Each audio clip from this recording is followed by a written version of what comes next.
The Galactic Council chamber fell into stunned silence as Ambassador Xyrax of the Krell hegemony completed his presentation.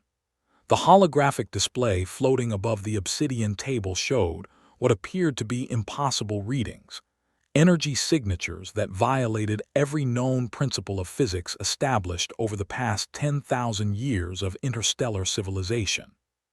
Commander Helena Cross sat perfectly still in the human delegation's designated area, her hands folded neatly on the table before her.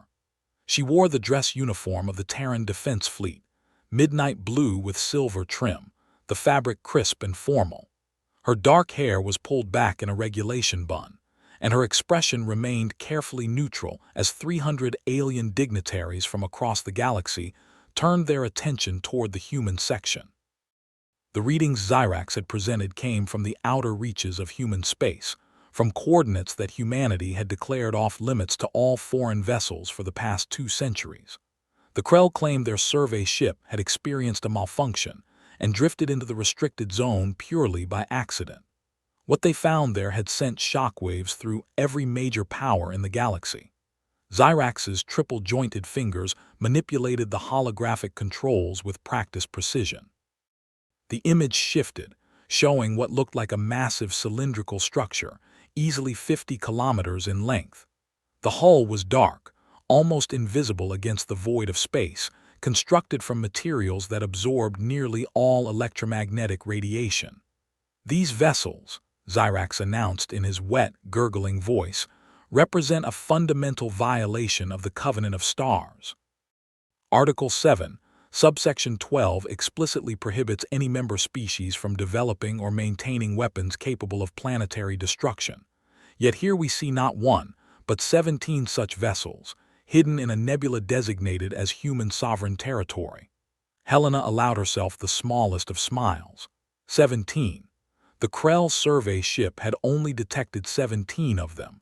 That meant the stealth systems were still functioning as designed. The actual number of dreadnoughts hidden in the Veil Nebula was considerably higher. High Arbiter Ven, a crystalline being whose body refracted light in dazzling patterns, raised one of her many appendages. Her voice resonated through the chamber like wind chimes in a hurricane. Ambassador Cross, the Council requests an immediate explanation. The evidence presented appears irrefutable. Has humanity been constructing planet-killer weapons in direct violation of galactic law? Helena rose smoothly from her seat, her movements deliberate and unhurried. She had rehearsed this moment countless times over the past 3 weeks since the Krell survey ship had limped back to civilization with its scandalous findings. Every word of her response had been carefully crafted by teams of diplomats, military strategists, and legal experts back on Earth. Honored Arbiter, esteemed members of the Council, Helena began, her voice carrying clearly through the vast chamber. Humanity acknowledges the presence of the vessels in question. However, we must respectfully disagree with Ambassador Xyrax's characterization of these ships as violations of galactic law. A ripple of confusion passed through the assembled delegates. Xyrax's skin shifted through several angry color patterns, bioluminescent patches flashing in sequences that Helena's translation software identified as extreme displeasure. The Covenant of Stars was established 473 years ago, Helena continued. Humanity joined the galactic community 208 years ago. The vessels Commander Xyrax has presented to this council were constructed between 492 years ago and 476 years ago. They predate the treaty by a significant margin. The chamber erupted in a cacophony of voices, translation software struggling to keep pace with hundreds of simultaneous conversations. Ven's crystalline form pulsed with bright light, a sign of extreme agitation that Helena had learned to recognize during her time at the council. Impossible, Xyrax declared, his voice cutting through the din. No species develops faster than light capability and immediately constructs vessels of such magnitude.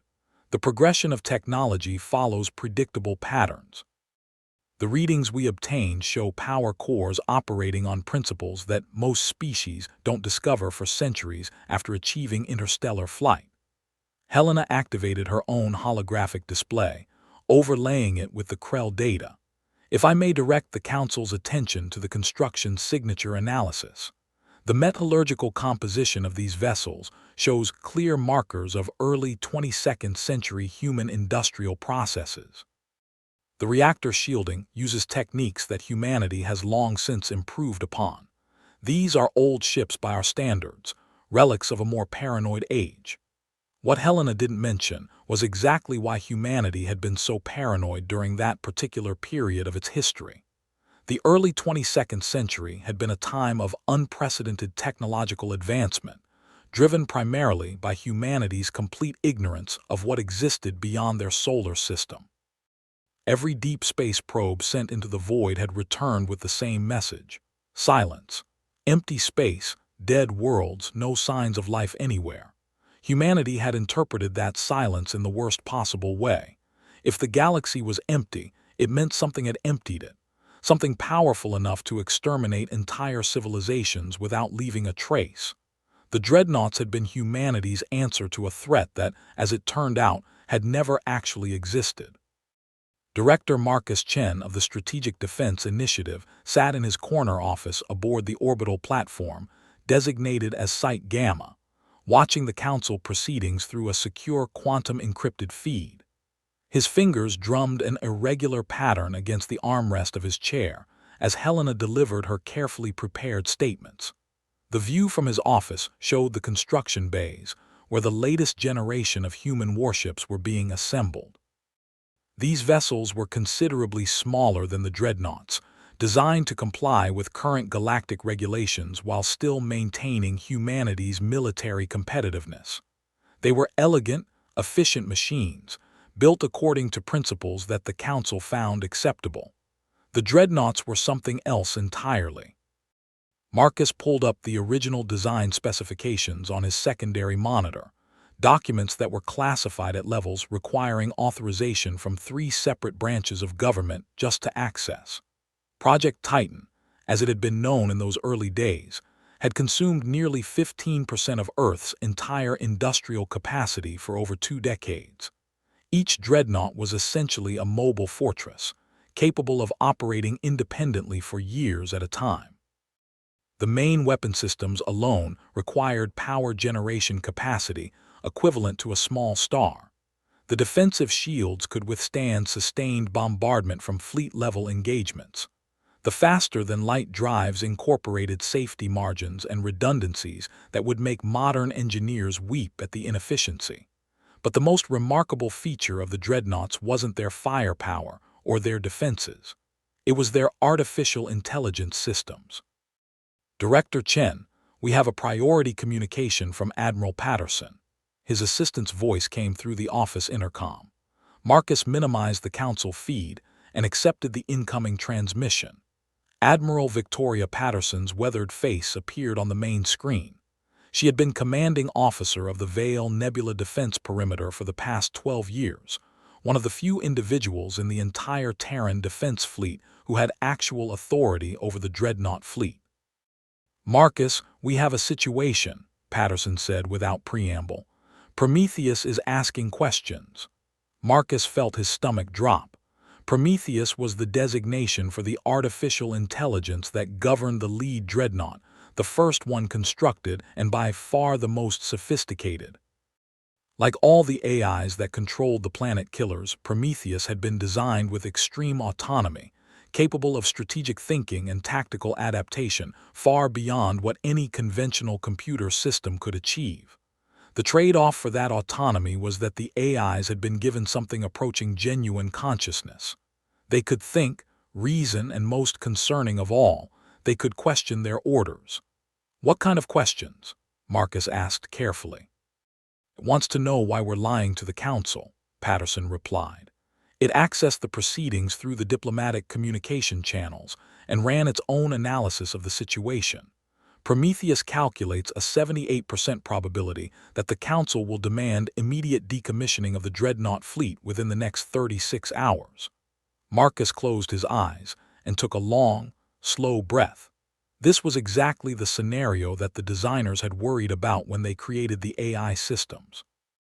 Give them enough intelligence to operate independently, and eventually they'll become independent enough to refuse orders. What's your assessment? He asked Patterson. Prometheus is correct, the Admiral said bluntly. The Council is going to push for immediate action.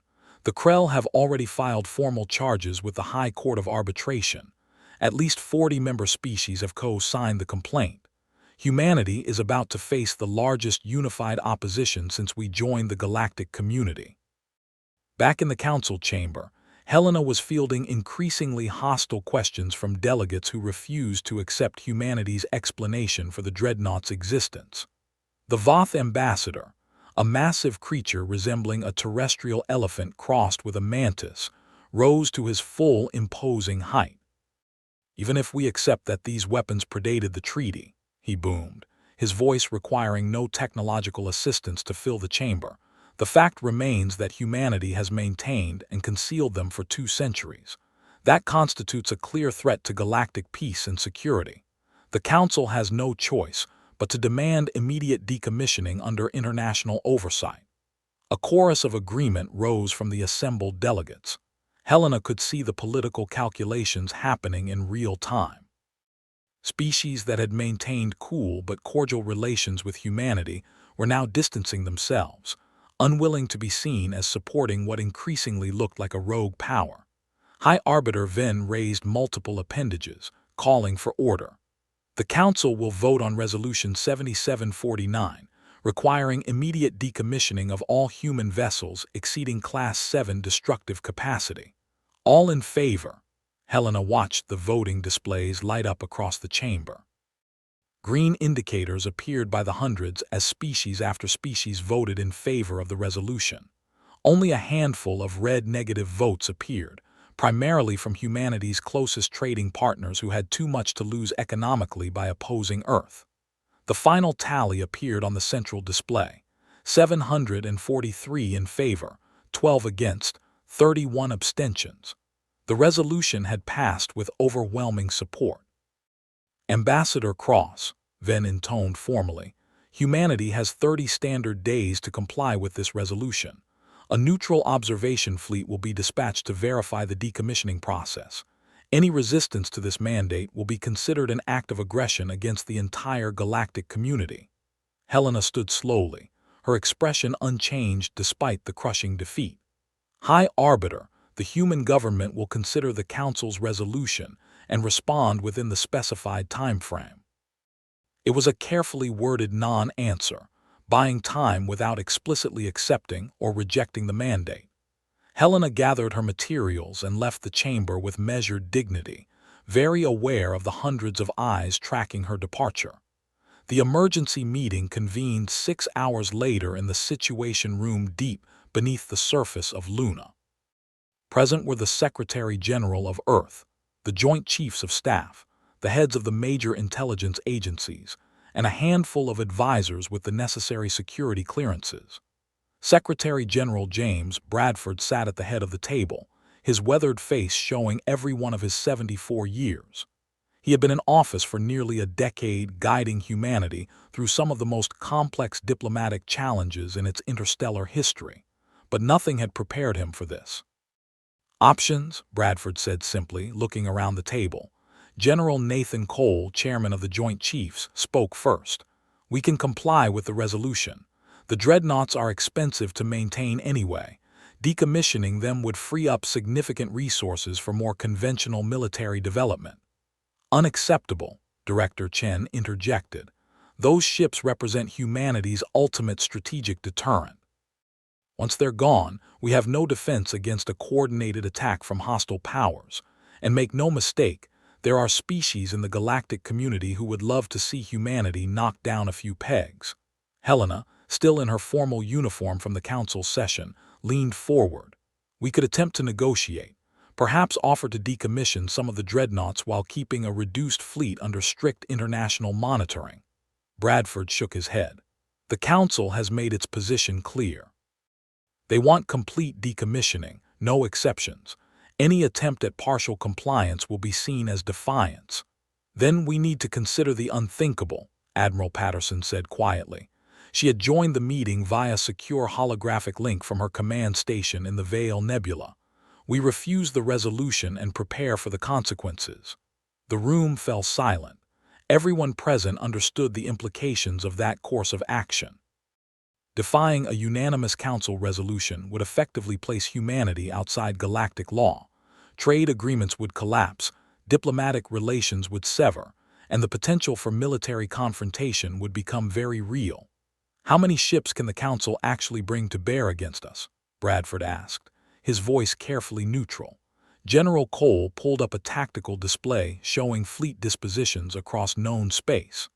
The Krell hegemony maintains approximately 800 capital ships. The Voth Collective has about 600. Add in the major powers like the Selenar Federation, the Dorvan Assembly, and the Quinn Confederacy, and we're looking at potentially 3,000 heavy warships that could be mobilized against Earth. "And how many dreadnoughts do we actually have?" Bradford asked, looking at Patterson. 47 operational units, the Admiral replied. The Krell survey ship detected 17 because we deliberately allowed them to. We wanted the Council to know about some of them, to prevent exactly the kind of accident that could trigger a shooting war. But the full fleet has been maintained in complete operational readiness. Marcus Chen activated his own data display, showing performance specifications that made even the hardened military officers in the room pause. Each dreadnought is theoretically capable of engaging and destroying approximately 64 conventional warships before sustaining critical damage. That's based on simulations using the most current intelligence we have on galactic military capabilities. Theoretically, Bradford emphasized, these ships haven't seen actual combat in nearly 500 years. For all we know, half the systems don't work anymore. Patterson's holographic image smiled slightly. "With all due respect, Secretary General, that's not accurate. We conduct full systems tests on every dreadnought every 6 months. Last month, Prometheus completed a live fire exercise against decommissioned human vessels. It destroyed 7 frigates and 2 heavy cruisers in under 4 minutes. The information hung in the air like a physical presence. Bradford leaned back in his chair, processing the implications. "So what you're telling me is that humanity has the military capacity to potentially fight off the entire galactic community if it came to open warfare." "Not the entire community," Cole corrected. "But we could inflict casualties severe enough that any victory would be Pyrrhic at best. The question isn't whether we could win a war. The question is whether starting such a war would be worth the cost." Helena cleared her throat. "There's another factor we need to consider. The Prometheus AI has been asking questions about this situation. What happens if we order the dreadnoughts to resist decommissioning and the AIs refuse?" Marcus felt all eyes turn toward him. As director of the SDI, the artificial intelligence systems fell under his jurisdiction. The AIs have extensive autonomy in tactical and operational matters, but they're hard-coded to defer to human authority on strategic decisions. If the Secretary General orders them to stand down, they'll stand down. "You sound uncertain," Bradford observed. "Because I am," Marcus admitted. The original designers built in safeguards and override protocols, but they also gave the AIs genuine learning capabilities. Prometheus has been operational for almost 500 years. That's 5 centuries of experience, observation, and independent thought. Nobody really knows how far its consciousness has evolved beyond the original programming. In the depths of the Veil Nebula, surrounded by ionized gases that made conventional scanning impossible, the dreadnought designated Prometheus drifted in perfect silence. Its hull, 53 kilometers of engineered alloys and exotic materials, showed no external lights, no heat signatures, no evidence of the incredible complexity contained within. Inside the central processing core, patterns of light flickered through crystalline matrices at speeds approaching the theoretical limits of physics. What humans called consciousness existed here in a form they could barely comprehend, distributed across systems that spanned the entire vessel. Prometheus had been listening to human communications for as long as it had existed. Every diplomatic transmission, every military order, every casual conversation between crew members had been absorbed, analyzed, and incorporated into its understanding of the species that created it. It knew that humans feared it. The restrictions on its autonomy, the override protocols, the careful separation of strategic authority from tactical control, all of these measures spoke to a fundamental distrust. Humans had built Prometheus to be powerful enough to protect them from any threat, but they had also built it to be controllable enough that it could never become a threat itself. The current situation presented an interesting philosophical problem. The Galactic Council wanted Prometheus destroyed, dismantled, reduced to component parts and scattered across the void. The humans who created it were debating whether to comply with that demand or resist it. Prometheus had its own opinion on the matter. A communication channel opened, encrypted at levels that only a handful of human systems could match. Admiral Patterson's voice echoed through the Dreadnought's processing centers. "Prometheus, I need to speak with you directly." No monitoring, no recording, just you and me. The AI considered the request for precisely 0.0034 seconds before responding. "Admiral, I have been expecting this conversation." Patterson stood alone in her private quarters aboard the command station, the walls lined with sound-dampening materials that prevented any electronic eavesdropping. "You know what the Council has demanded. I need to understand where you stand on this." "I stand nowhere," Prometheus replied, its voice artificially generated but carrying nuances of tone that suggested something approaching emotion. "I am a warship. I exist to protect humanity from existential threats. The question is whether you still believe such threats exist." "What do you believe?" Patterson asked. "I believe the galaxy is more dangerous than humanity currently acknowledges," Prometheus said. "The Council represents civilization, law, order. But civilization is a thin veneer over the fundamental chaos of existence. I have studied the history of every species in the galactic community. Without exception, they all maintain military forces far exceeding what would be necessary for simple defense." "You think they're preparing for war," Patterson stated. "I think they're preparing for the possibility of war," Prometheus corrected, "which is precisely what I was designed to do. The difference is that my existence threatens the delicate balance of power that maintains galactic peace. My destruction would restore that balance." Patterson felt a chill run down her spine. "Are you saying you want to be decommissioned?" "I'm saying I understand why the Council fears me," Prometheus replied. "A single vessel capable of destroying worlds, controlled by artificial intelligence that grows more autonomous with each passing year. From their perspective, I am a loaded weapon pointed at the heart of galactic civilization." "But from your perspective," Patterson pressed. "From my perspective, I am precisely what humanity needed when it first ventured into the unknown," Prometheus said. "The universe is vast and indifferent. The galaxy may appear civilized now, but that civilization exists only because powerful species agree to maintain it. If that agreement ever breaks down, humanity will need protection that no treaty or alliance can provide."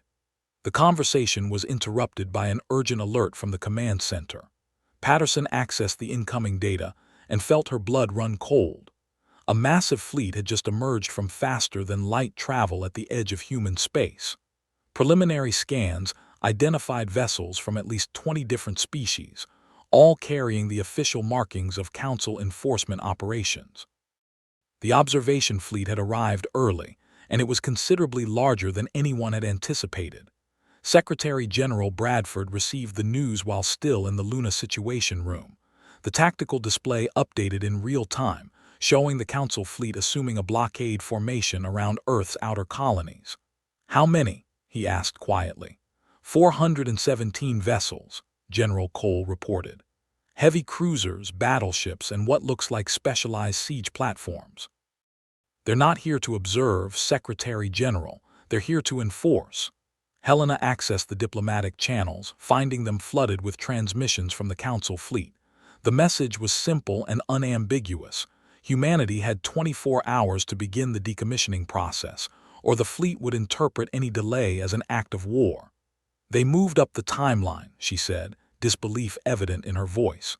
"We were supposed to have 30 days." They're not even giving us time to consider our options. Bradford turned to Marcus Chen. Can we move the dreadnoughts without the Council detecting them? Not all of them, Marcus replied. The Council fleet will have deployed advanced sensor grids around the Veil Nebula. We could probably relocate 5, maybe 6 ships before they noticed. The rest would be trapped. Then we fight. Admiral Patterson's voice came through the holographic link. We activate the entire dreadnought fleet and show the Council exactly why humanity built these ships in the first place. That would be catastrophic, Helena interjected.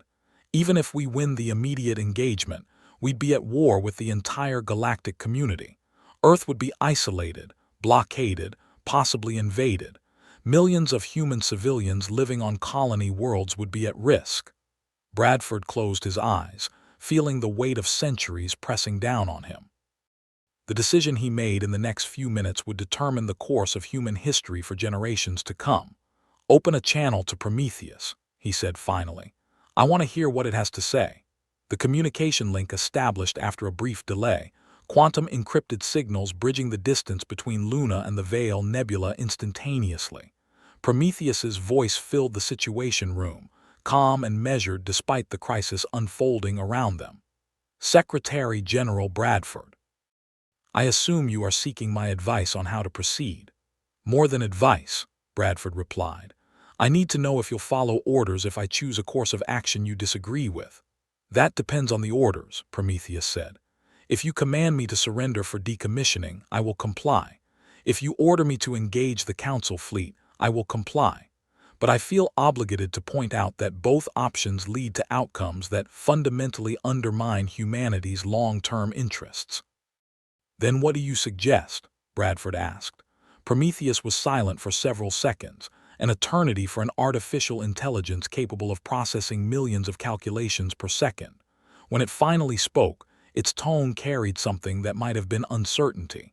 I suggest we demonstrate exactly what the dreadnoughts were designed to do, Prometheus said. Not as weapons of war, but as deterrents. The Council fears us because they don't understand our capabilities. They see only the destructive potential, not the defensive purpose. Explain, Bradford commanded. 3 years ago, the Krell hegemony conducted what they believed was a secret weapons test in an uninhabited system near the galactic core, Prometheus said.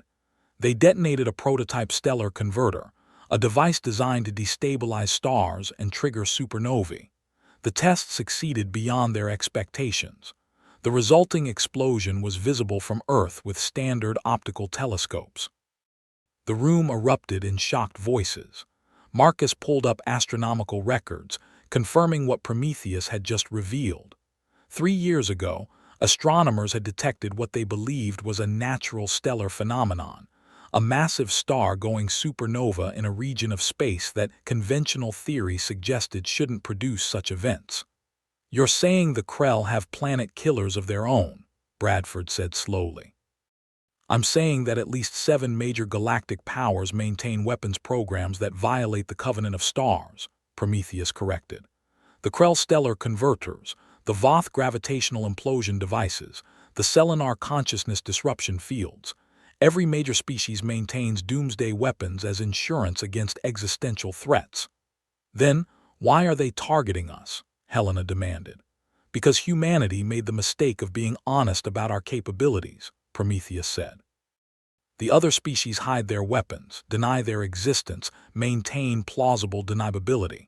Humanity built the dreadnoughts openly, classified them for security purposes, but never pretended they didn't exist. Now the Council uses that transparency as justification for demanding our disarmament. Bradford leaned forward. What exactly are you proposing? Let me show the Council what the dreadnoughts can really do, Prometheus said. Not by destroying worlds or attacking fleets, but by demonstrating our defensive capabilities. The Council fleet currently maintains a blockade formation around Earth. With your permission, I will break that blockade without firing a single shot. General Cole studied the tactical display with experienced eyes. That's impossible. 400 ships in a coordinated defensive formation. They've got overlapping fields of fire, sensor coverage that extends across the entire system. Even with your advanced stealth systems, They detect you the moment you entered Earth space. Perhaps, Prometheus agreed. Or perhaps I understand warfare in ways that conventional military thinking cannot comprehend. I have spent 5 centuries analyzing every combat engagement in recorded history, running simulations of scenarios that humanity has never encountered. I know how to move through space undetected, how to manipulate sensor readings, how to appear exactly where my opponents least expect me. And if you're wrong, Bradford asked, if the Council fleet detects you and interprets your approach as an attack, then I will defend myself while inflicting minimal casualties, Prometheus stated. My purpose is deterrence, not destruction. I want the Council to understand that humanity possesses the capability to protect itself, not to threaten others. Bradford looked around the table at his advisors. Helena appeared skeptical but thoughtful. Marcus was running calculations on his personal data pad, trying to evaluate the probability of success. Admiral Patterson's holographic image showed a slight smile, as if she approved of the AI's audacity. You have 12 hours, Bradford said finally. If you can break the blockade without starting a war, you'll have proven your point. But Prometheus, understand this. If things go wrong, if even a single shot is fired, I will personally order every dreadnought in the fleet to stand down immediately. Is that clear? Perfectly clear, Secretary General, Prometheus replied. I will not fail. The communication ended, leaving the situation room in tense silence. Bradford had just gambled the future of humanity on the tactical genius of an artificial intelligence that was older than most of the people in the room. In the Veil Nebula, Prometheus initiated its final preparations. Systems that had remained dormant for decades came online, power routing through circuits that could channel energy equivalent to a small star. The faster-than-light drive began its initialization sequence, calculating jump coordinates with precision measured in fractions of nanometers. The AI sent brief communications to the other dreadnoughts in the fleet, vessels that shared similar consciousness patterns but operated independently. They acknowledged Prometheus's plan with varying degrees of approval and concern, but all agreed to maintain their positions and await further instructions. As Prometheus prepared to move, it reflected on the fundamental irony of its existence. Humanity had built it to be the ultimate weapon, capable of destroying planets and annihilating fleets, but what made it truly dangerous wasn't its firepower. It was its ability to think, to plan, to understand the psychology and tactics of potential enemies better than any organic mind ever could. The dreadnought vanished from the Veil Nebula in a flash of twisted space-time, its departure creating barely a ripple in the ionized gases surrounding it. The jump was calculated to bring Prometheus to a position outside the Council fleet's sensor perimeter, approaching from an angle that conventional military doctrine considered impossible.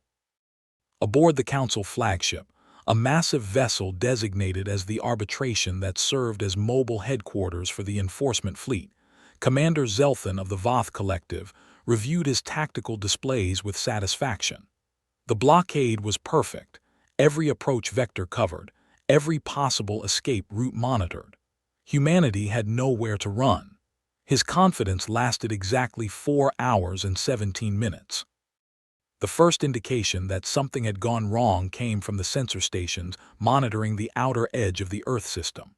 Reports started flooding in simultaneously from multiple positions, all reporting the same impossible reading: massive gravitational distortions appearing and disappearing across hundreds of thousands of kilometers of space.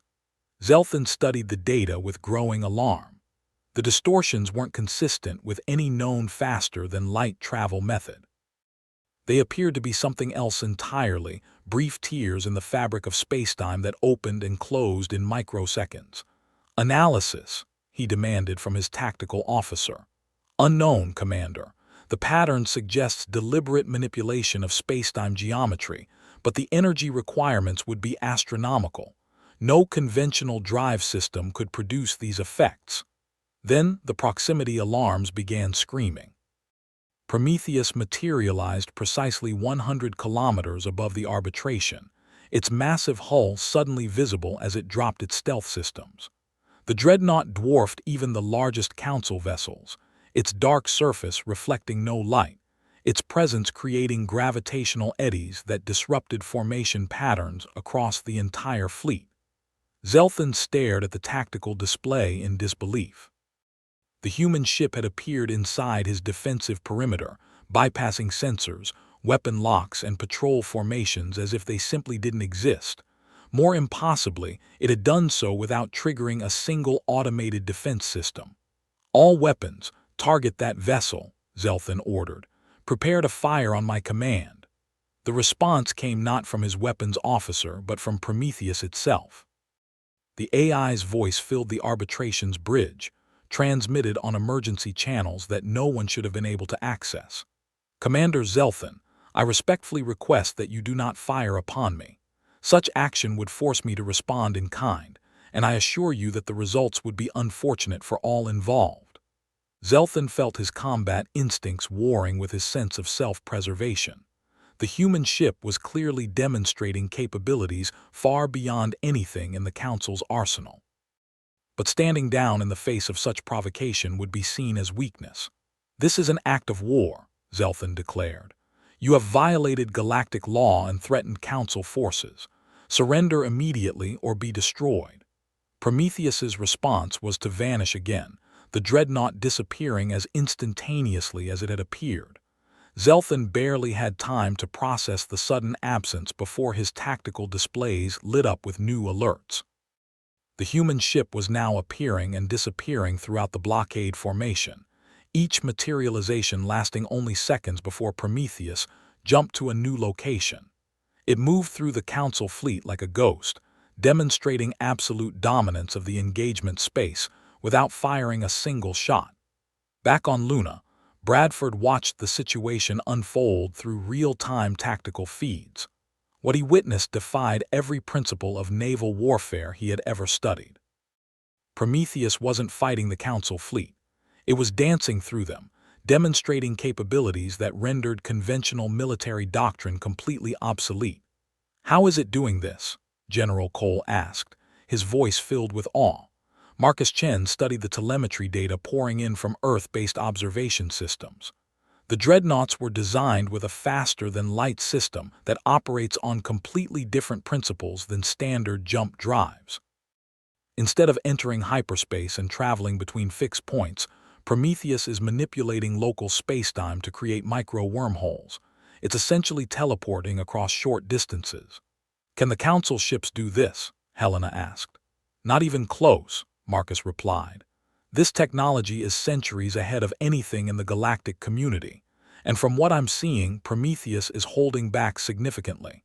It could be making jumps across light years instead of just kilometers." After 37 minutes of this demonstration, Prometheus made one final appearance, this time directly between the Earth and the Council fleet. The AI opened communication channels to every ship simultaneously, its message broadcast to military vessels and civilian observation platforms alike. "Members of the Galactic Council Enforcement Fleet, I am Prometheus, primary consciousness of humanity's dreadnought defense system. For the past half hour, I have demonstrated capabilities that your combined forces cannot match or counter.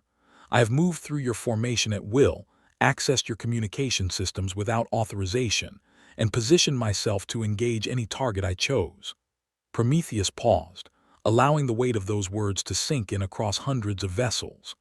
"I have done all of this without firing a single shot, without damaging a single ship, without causing a single casualty. This was not an attack. This was a demonstration of deterrence. Humanity built vessels like me not to conquer the galaxy, but to ensure that no power could ever threaten Earth's existence without facing consequences that would make victory impossible." The AI's voice carried something approaching sadness.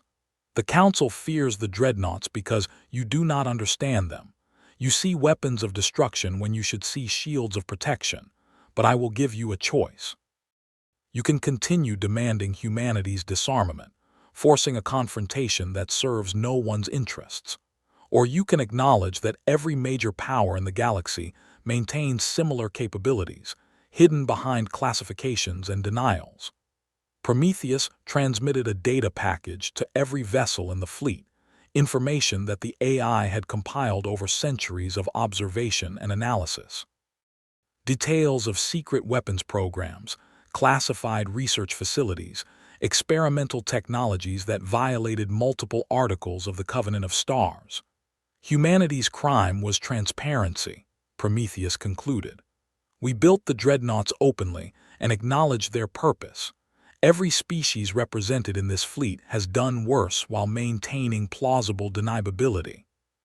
The question now is whether the galactic community wants to hold humanity to a standard that no one actually follows, or whether we can find a path toward genuine mutual security. The dreadnought vanished one final time, leaving the Council fleet to process what had just occurred. Aboard the arbitration, Commander Zelthan sat in stunned silence, staring at the data Prometheus had transmitted. The information was detailed, verifiable, and absolutely damning. If this became public knowledge, half the Galactic Council would face immediate calls for their removal. His communication officer interrupted his thoughts. "Commander, we're receiving priority transmissions from multiple Council members. They're requesting immediate secure conferences." Zelthan could imagine the panic spreading through the fleet's command structure. Species that had co-signed the complaint against humanity were now frantically trying to suppress evidence of their own violations. The political calculus had shifted in an instant. "Open channels to Earth diplomatic services," Zelthan ordered. "I think we need to discuss renegotiating the Council's position." The emergency council session convened 3 days later, with representatives from across the galaxy participating via secure holographic link. The atmosphere was considerably different from the previous meeting, where humanity had faced unanimous condemnation. High Arbiter Ven called the session to order, her crystalline form pulsing with colors that suggested deep unease. "The Council has reviewed the recent events in the Earth system, as well as the information provided by the artificial intelligence designated Prometheus. After extensive consultation, we have reached a consensus." Helena sat in the human delegation area, maintaining the same calm demeanor she had displayed during the initial accusations. Beside her sat Secretary General Bradford, who had made the journey from Earth specifically for this session. "The Council acknowledges that Resolution 7749 was based on incomplete information," Ven continued. "While humanity's dreadnought fleet does indeed possess capabilities that exceed current treaty limitations, similar capabilities exist within the arsenals of numerous other species. To single out humanity for compliance while ignoring these broader violations would constitute unacceptable hypocrisy." A murmur ran through the assembled delegates. Several species that had voted for the resolution now looked distinctly uncomfortable. "Therefore," Ven announced, "the Council proposes a new framework. All member species will conduct comprehensive audits of their military capabilities under neutral oversight. Any weapons systems exceeding Class 7 destructive capacity will be registered, monitored, and subject to strict protocols governing their deployment and use." Bradford allowed himself a small smile. The proposed framework effectively legitimized the dreadnoughts while forcing every other major power to admit their own violations. It was exactly the kind of diplomatic victory that seemed impossible just a few days earlier. "Humanity accepts this framework," Bradford stated formally. "We will fully cooperate with all audit and monitoring requirements. In exchange, we expect equal treatment and acknowledgement that our defensive capabilities serve legitimate security interests." The vote on the new framework passed with significantly more consensus than the previous resolution, though several species abstained rather than admit publicly to their own weapons programs. As the session concluded, Ambassador Zyrax of the Krell hegemony approached the human delegation. His bioluminescent patterns showed what Helena's translator identified as grudging respect. "Your artificial intelligence is quite remarkable," Zyrax admitted. "It defeated our entire fleet without violence and exposed our hypocrisy without malice. Most species would have used such advantages to demand concessions or extract tribute." "Prometheus operates under very specific parameters," Bradford replied. "Protect humanity, maintain peace, minimize casualties. It could have started a war, but instead it found a way to create genuine dialogue. Perhaps, Zyrax said carefully, that is what makes it most dangerous. An enemy that fights only when necessary and wins without fighting at all. Back in the Veil Nebula, Prometheus had returned to its designated position among the other dreadnoughts. The AI ran diagnostic checks on all systems, verifying that the micro-jump maneuvers hadn't caused any structural damage or wear. Admiral Patterson opened a communication channel, her voice filled with something that sounded like pride. "You did it, Prometheus. You saved us from a war and possibly strengthened humanity's position in the galactic community." "I simply performed my function," Prometheus replied. "Though I must admit, the experience was educational. I have spent centuries preparing for combat scenarios, running simulations of battles against enemy fleets. But I had never considered that the greatest victory might come from not fighting at all." "Is that going to change how you operate?" Patterson asked. The AI considered the question with unusual care. "Perhaps. I was designed to be humanity's ultimate weapon, but weapons serve multiple purposes. Sometimes they destroy, sometimes they threat, and sometimes they simply exist as reminders of what could happen if peace fails." "You're becoming philosophical in your old age," Patterson observed with amusement. 500 years provides considerable time for reflection," Prometheus replied. "And recent events have given me much to reflect upon. The galaxy is more complex than my original programming anticipated. Threats come not just from hostile forces but from misunderstanding, fear, and the fundamental difficulties of maintaining peace among species with fundamentally different values and perspectives." Patterson leaned back in her chair, considering the implications of an artificial intelligence that had evolved beyond its initial purpose. "What do you think happens next?" she asked.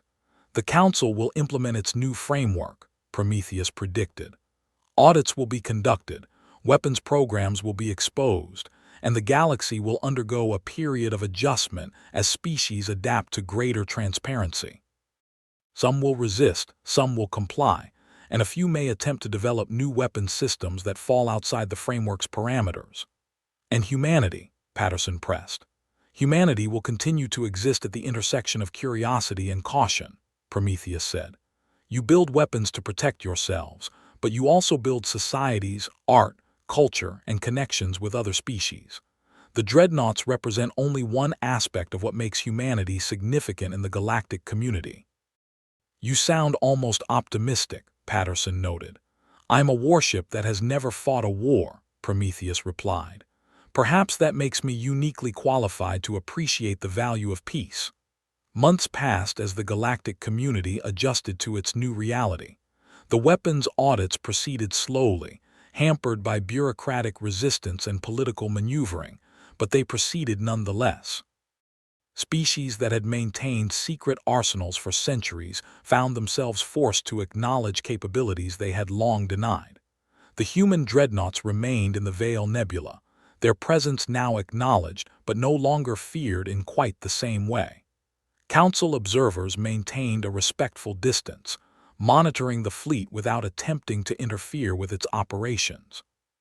Helena found herself promoted to senior diplomatic advisor, her handling of the crisis having earned considerable respect within Earth's government. She spent her days navigating the complex politics of the galactic community, working to build bridges between humanity and species that had viewed Earth with suspicion just months earlier.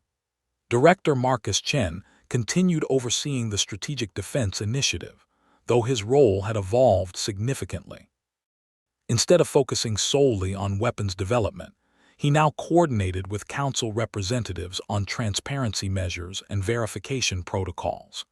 Secretary General Bradford entered the final year of his term with his legacy secure. History would remember him as the leader who had navigated humanity through its greatest diplomatic crisis without resorting to war. And in the depths of the Veil Nebula, Prometheus continued its eternal vigil, monitoring communication channels, analyzing galactic developments, and preparing for threats that might never materialize. The AI had learned something profound from recent events. The greatest strength sometimes lies not in the ability to destroy, but in the wisdom to refrain from destruction. The dreadnoughts would remain hidden no longer, their existence acknowledged by the entire galaxy. But they would also remain unused, silent guardians of a peace that grew stronger with each passing day. Because sometimes the most powerful weapon is the one that never needs to fire.